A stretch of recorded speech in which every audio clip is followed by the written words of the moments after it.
because it means that we run over. So just to let you know that I've started recording. If you enter the room, then please make sure, which I'll repeat as we go, but just turn your microphone off, because otherwise I'll get feedback and my ears will go biffy.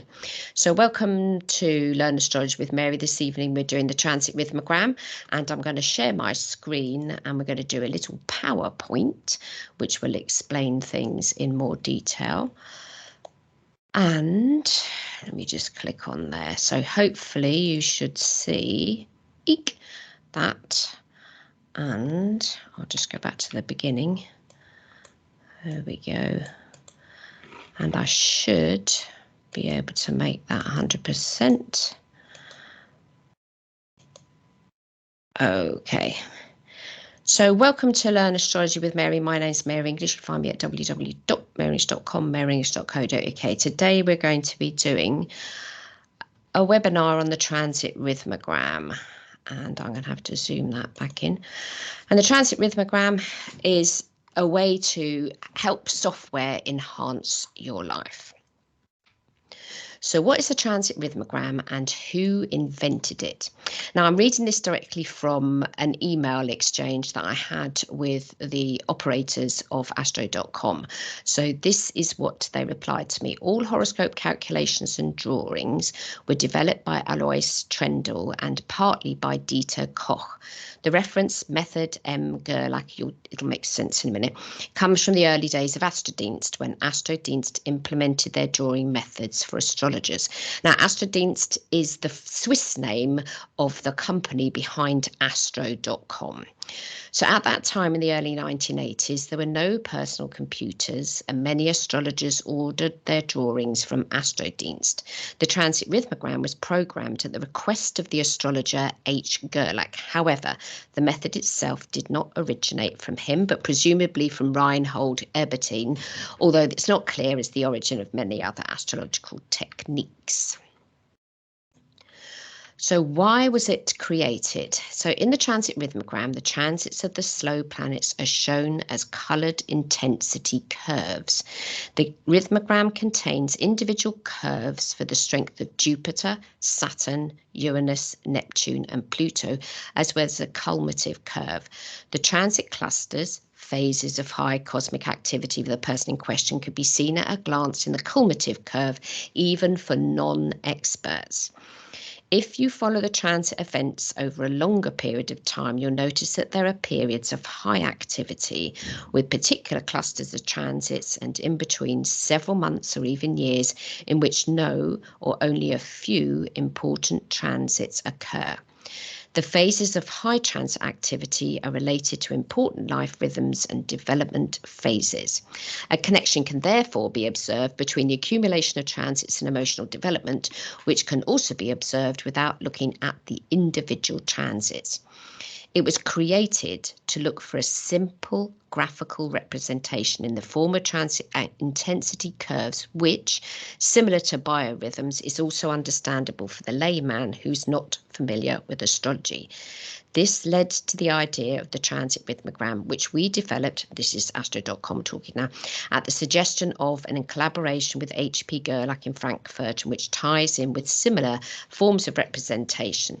It was important to us to avoid traditional mechanistic thinking with its division into good benefactors and evil malefic planets, or positive and negative aspects, and to orientate ourselves towards psychological astrology, which emphasizes the aspect of personality development without judging from the outset. So how is it calculated? So each of the transiting planets creates its own rhythm curve through its transits over the position of the natal planets and their aspect points. When the moving planet enters the 1-degree orb of a vertex point, the rhythmogram rises. This rise lasts until the time of the exact transit, then the curve falls again until it leaves the orb. The slower the planet moves, the higher and wider the resulting triangle curve becomes. This results in a natural weighting function for the transits according to their duration. Transits between the outer planets are weighted less, conjunction and opposition count more than other aspects. Now, this is taken from their blurb on their website, so excuse me reading it out. It'll be in the PDF that I'll share with you later, and you might want to read it back, but I'm going to read it out for the webinar. So the most important long duration transits, the radix point touched and the aspect formed, as well as the zodiac sign of the encounter, are noted below the curve, so that conclusions can easily be drawn for interpretation. The sum curve, so if you look at yours, there'll be a black line at the top curve, and this is a sort of an accumulation of everything, and is the sum of the individual planetary rhythmograms and provides an overall view of the respective cosmic activation in relation to specific natal constellations. And they've got a little bit of blurb in there. For specialists, we form a linear superposition of the individual transit curves. If the sum exceeds 70% of the maximum amplitude, we switch to logarithm representation. I have no idea what that means, and that's for specialists, of which I am not. So the elements are considered the 5 transiting planets, Jupiter to Pluto, and the radix points, the 10 planets, lunar nodes, the ascendant, the MC, and the aspects of 0 degrees, 180 degrees, 90 degrees, which is a square, 120 and 60, which is your trine and sextile. And 5 years are included on one chart. Okay, Mary, what does one look like? So this transit rhythmogram I've got here is actually for the United Kingdom of Great Britain and Northern Ireland. So that actually has a birth chart and a date that the UK was, inverted commas, invented.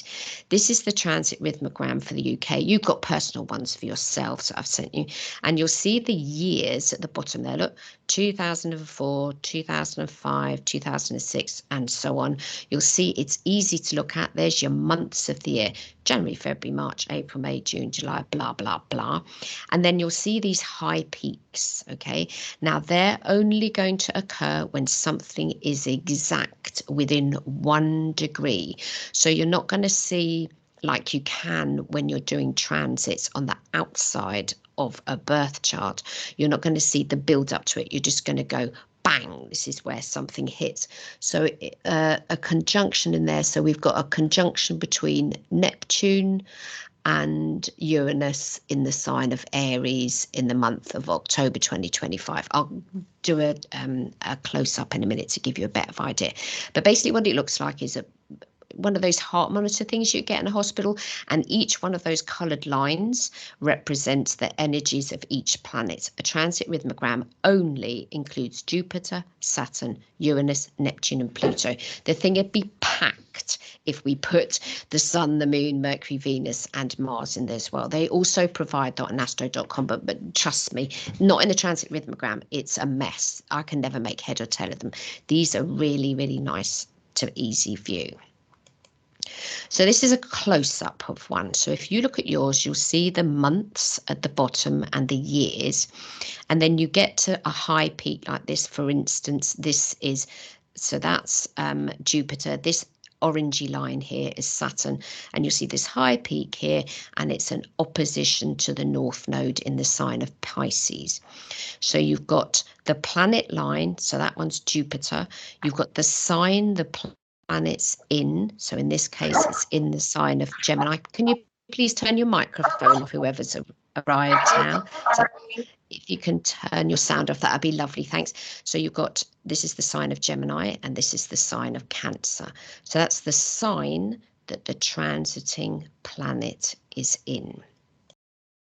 So we're going to dissect the transit rhythmogram. So the outer planets are represented by different colours. So purple for Pluto, aquamarine for Neptune, obviously, green for Uranus, don't know why they chose that, orange for Saturn and navy blue for Jupiter. So there we go, there's the colours of the lines that you'll see in your chart. Now yours won't look like this because you'll have different things going on in your chart, but you will have this black line at the top, you'll have all these coloured lines going across. So we're going upwards: Jupiter, Saturn, Uranus, Neptune and Pluto. You'll have the months written in, you'll have the signs each planet is in, and then above that, above the symbols for the planets, you'll see each aspect as it comes to being 1 degree of the orb. So that, for instance, in the month of March 2025, the moon is going to be exactly conjunct, sorry, the transiting Jupiter is going to be exactly conjunct the natal moon I shall explain more in a minute. So how the transiting aspects are shown, underneath each coloured planet line are the symbols for the sign the planet is transiting through.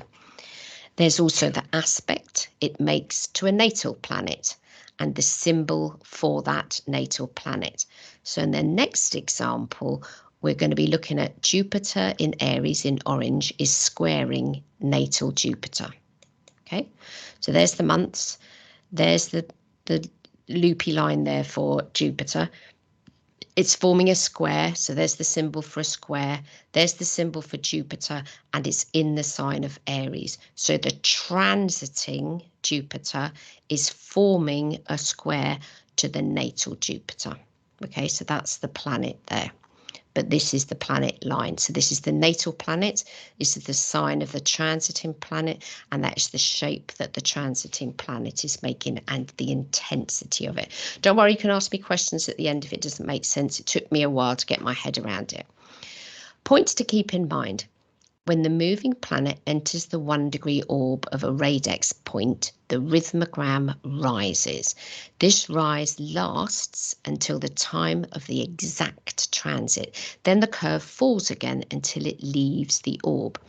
The slower the planet moves, the higher and wider the resulting triangle curve becomes. This results in a natural weighting function for the transits according to their duration.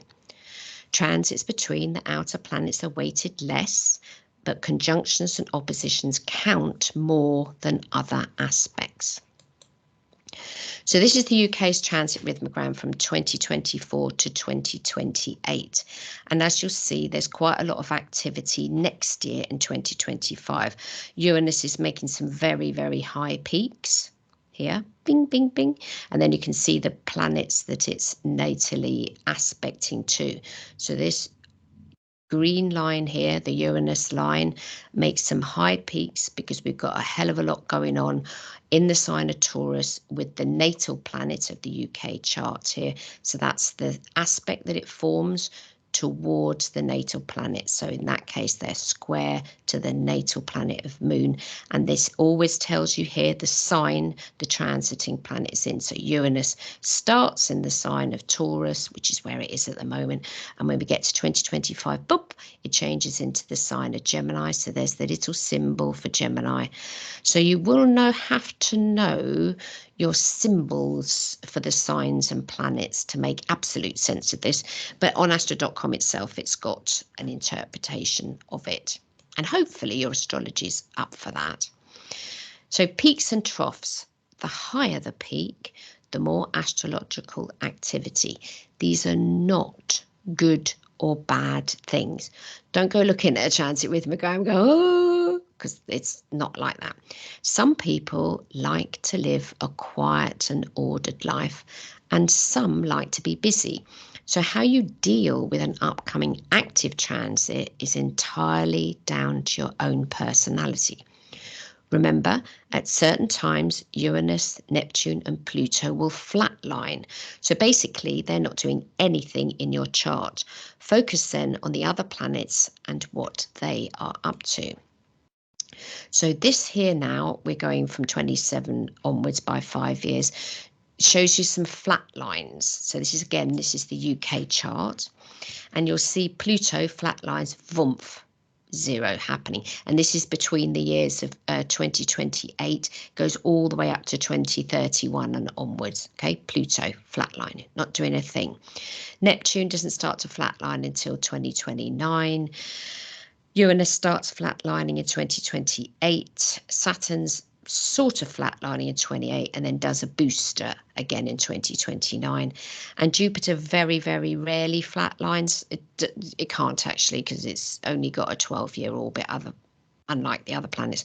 And so there's a tiddly little bit of flatlining here between May and July in 2029. But flatlining in a transit rhythmogram is, don't panic, nothing's happening. So what the use is for transit rhythmogram, one nice thing about the TR is that you don't have to worry about houses. So it doesn't matter which house system you use. All you're looking at is the aspect a transiting planet is making to a natal planet. So it's a really quick way to check what's coming up ahead. You can also use the transit rhythmogram to check back in the past which transits might have been going on when something significant happened previously and how you survived. So if it happens again, you can be more prepared. Maybe you can do things differently. So things to consider. Please don't panic. Astro students can get very anxious about transits. And as Alois has said, he wanted to create something to avoid traditional mechanistic thinking with its division into good benefactors and evil malefic planets, or positive and negative aspects, and to orientate ourselves towards psychological astrology, which emphasizes the aspect of personality development without judging from the outset. So things to look for. Consider when the planet makes an exact conjunction to a natal planet. Use your astro knowledge to interpret that effect. I can never remember if I couldn't be bothered to Google it to find if the word should be affect or effect, so I stuck both in there. So Jupiter is lucky, happy, it's all about knowledge, learning and growth. Saturn's about being serious, knuckling down, working hard. Uranus can represent flights of freedom that aren't lasting, inspiration and great ideas. Neptune's a time to dream, to rest, write poetry, get creative. And Pluto's about laser focus, deep change and transformation. So I've made a little video on how to make a transit rhythmogram because I've made yours for you. So I'll send this to you as a PDF afterwards, and it'll also be uploaded to my YouTube channel so you can see exactly how to make one. So if you want to create one for someone else. So thank you. I hope that's helped, and we will now go on to questions. So I shall just close the PowerPoint.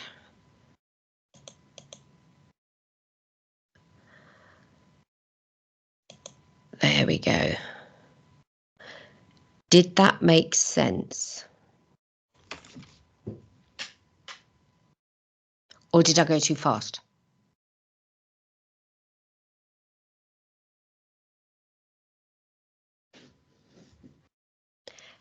If you've got any questions, you can put them in the chat if you don't want to be on mic.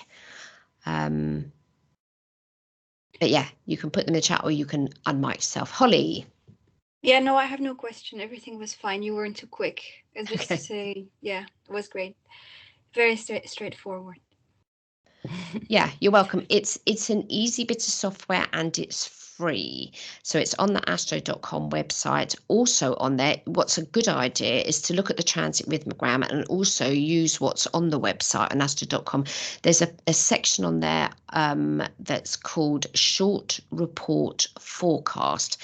It's a computer program and it was written a long time ago, but it goes way into the future. And in that short report, it'll let you know what's going on in your chart. So if you've got an aspect between Jupiter and Pluto, it gives you the interpretation for that. So if you're not so hot on interpretation, astro.com's already done it. So that ties in with what goes on with the transit rhythmogram.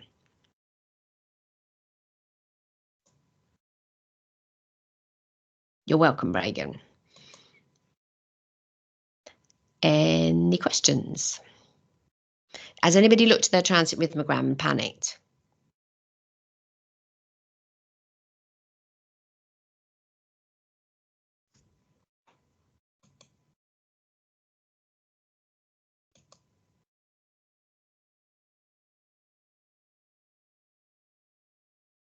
It's a good idea when you create one to sometimes go back in time.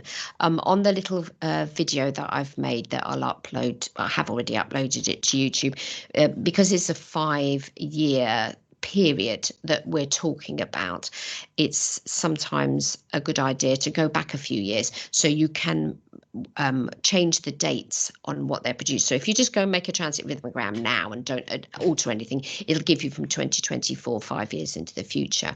But it's possible on there to create them for any date in the past. You just need to put in the date box, the year that you'd like your transit rhythmogram to start. So say you were born in, like my year, I'm born in 1960, you could do a transit rhythmogram from the age of birth up until 5 years old and see what might have happened when you were little. If something did happen, how did you manage that? What happened? How did you get past it?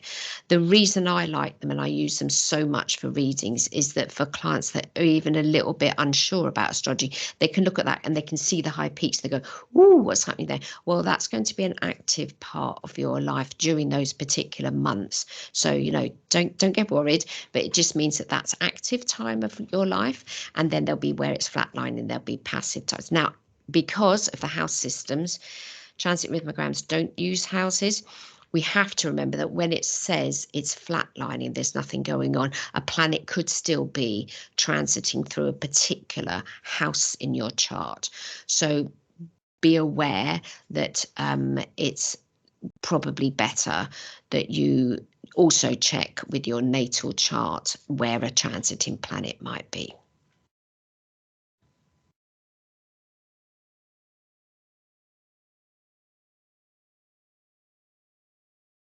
So if anybody else has got any questions, I'll answer them.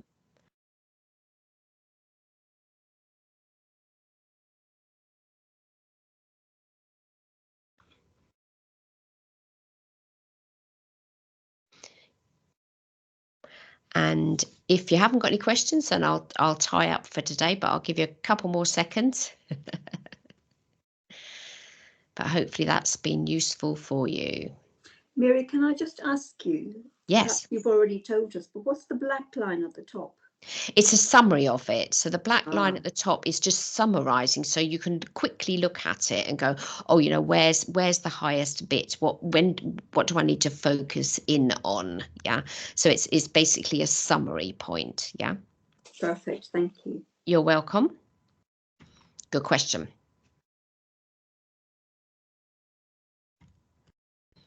Any other questions?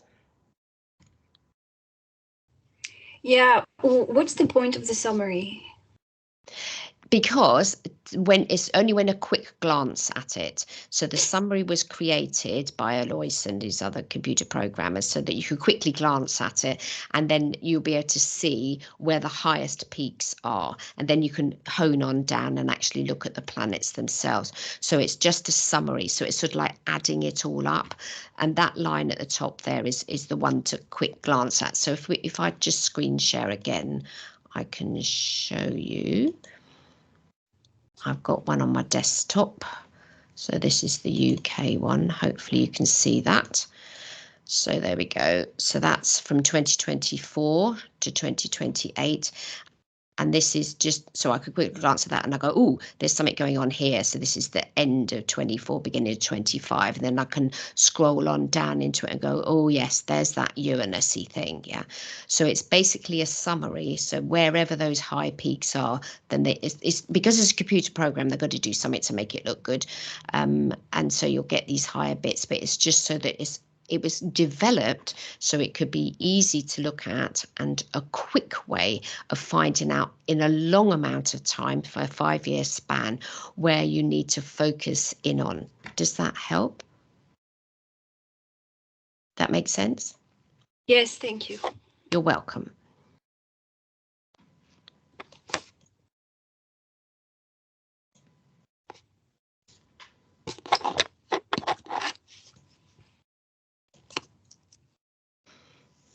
So any more questions?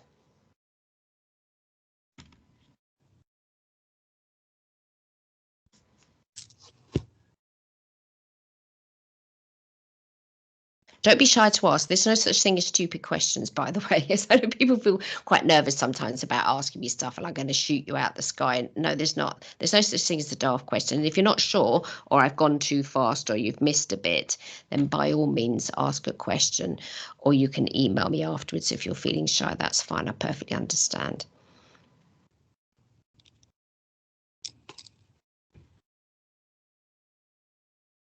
Okay, no problem. So what I'm going to do is I'm going to stop the recording now, and you don't have to